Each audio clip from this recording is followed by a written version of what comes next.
Previously on Nikki Delves into Africa. We went to the phenomenal country of Rwanda and it was awesome. We saw brochettes, we saw the many mountains, and we got a feel of their beautiful history, which honestly my heart still ruminates on till this day. It was awesome. It was phenomenal. As always, if you have not watched that video, just click right now on the top right corner and it will take you to that very video, and yeah, you enjoy that. Now for episode 5. Wow, I can't believe we're in episode 5. Oh my goodness, I'm so grateful. Okay, now for episode 5, we are going to Uganda, and we have a special guest today, so I'm not going to be the only person talking on this video. Keep watching, let's get to it. I'm so excited.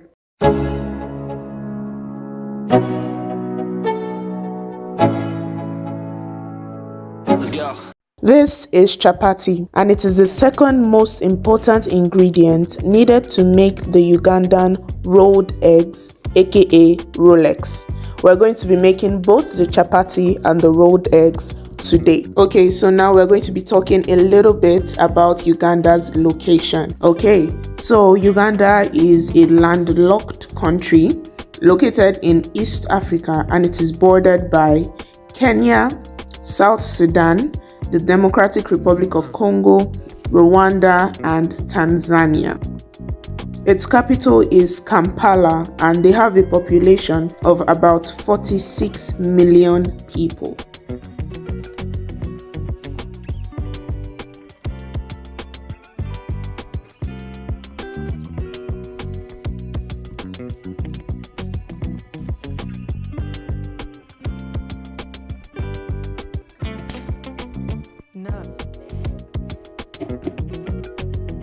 Now to the flag. As you can see, the main colors are black, yellow, and red. The black stands for the African people, the yellow stands for sunshine, the red stands for the African brotherhood, or like the African blood, and the gray crowned crane.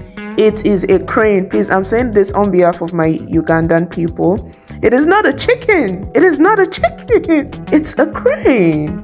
It is a beautifully crowned crane, and it represents gentleness, and it was the military badge of the Ugandan soldiers during the British rule. The raised leg of that crane symbolizes, the country moving forward, the forward movement of Uganda. Okay, you can introduce yourself. Hi, I'm Evelyn Abio. I'm from Uganda and I'm Mamadi. Ooh. Okay, so I remember that you were telling me about this official language thing and how you wish Luganda was one of it. Can you talk about that? Okay, English is the official language. It's used everywhere in schools, offices, formal places. But Luganda is one language spoken by almost everyone, regardless of what part of the country they're from. So if we were to have a national language, Luganda could pass as the national language. Yeah, but why do you think it isn't the national language still? I guess for us it might be the national language and it's just not documented or written, but it could pass as it. Yeah. Generally, Uganda is a nice place to stay in. It's a nice place to visit.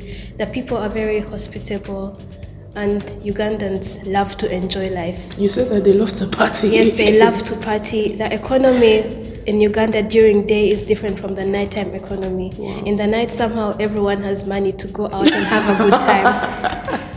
Somehow everyone has money. Yeah. That's interesting. You guys, they look like... Am I a professional? Okay, let's go make the Rolex.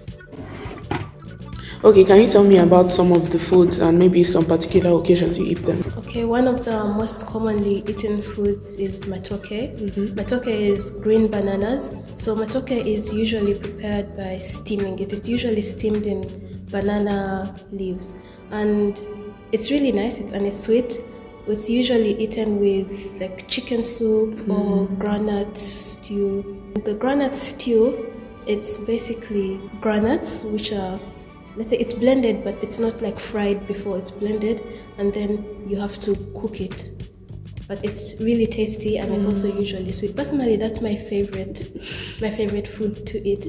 But apart from that, the one food I'm sure every Ugandan eats, and even tourists love to eat, is Rolex.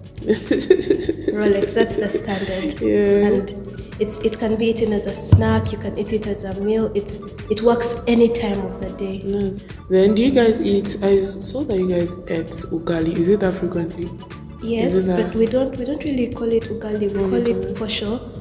But then we have the one that's made with maize flour or millet flour, but the maize flour one is the most common one we eat. Matoke and chicken and granite sauce does not miss at parties. Like, it's usually eaten at parties like traditional weddings or weddings. Generally, if there's a function and there's a buffet, there'll be matoke and granite sauce.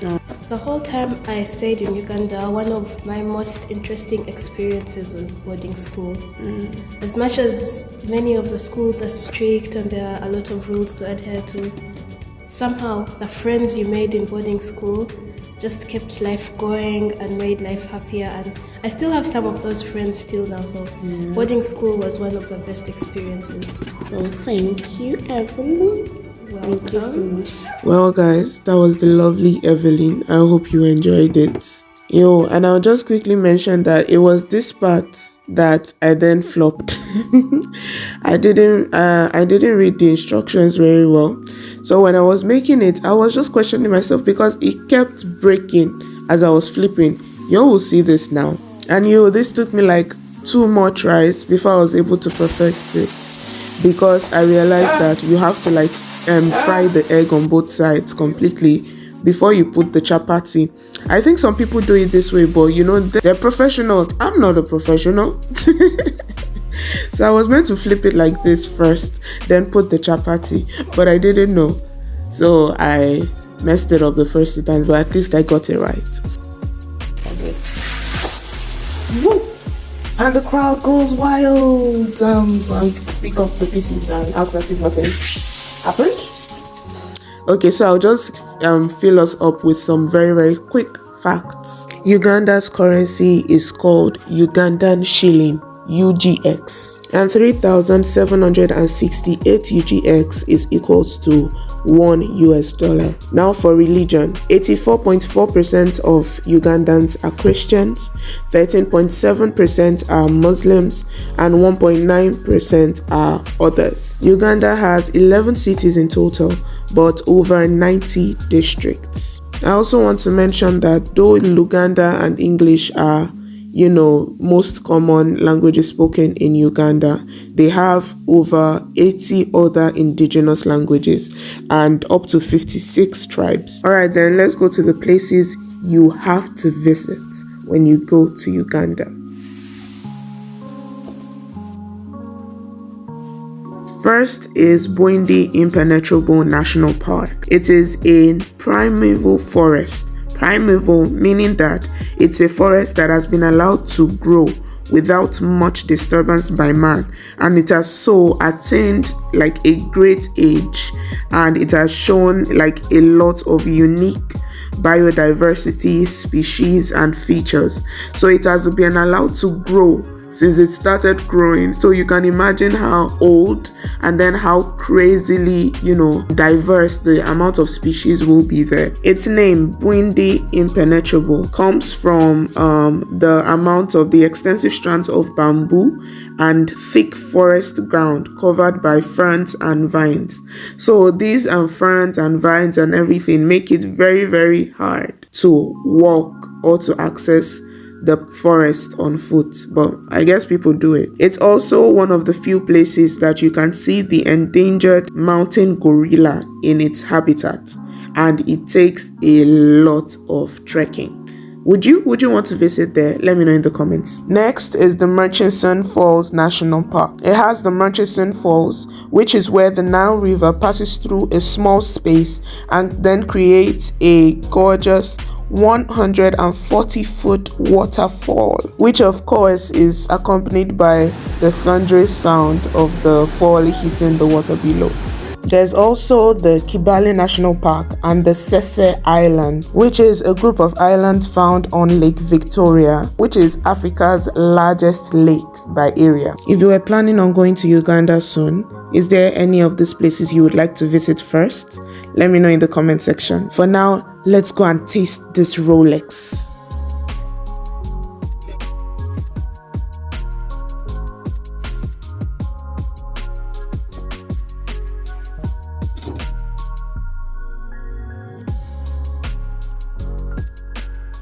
Y'all see, I'm so proud of these ones. See the previous ones. My God. See the previous ones. My God. That's going to be like breakfast, dinner, and lunch for me for like 3 days. Alright. I'm tired. Let's try this. In Jesus' name.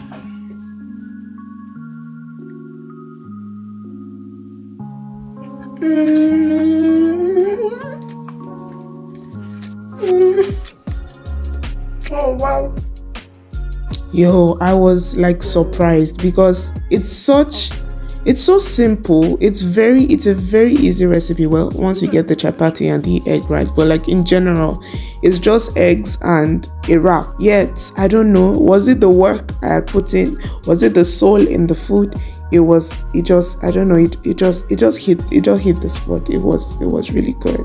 It was really good. I was surprised. I really liked it. Like I really liked it. And I'm going to give it an 8 out of 10.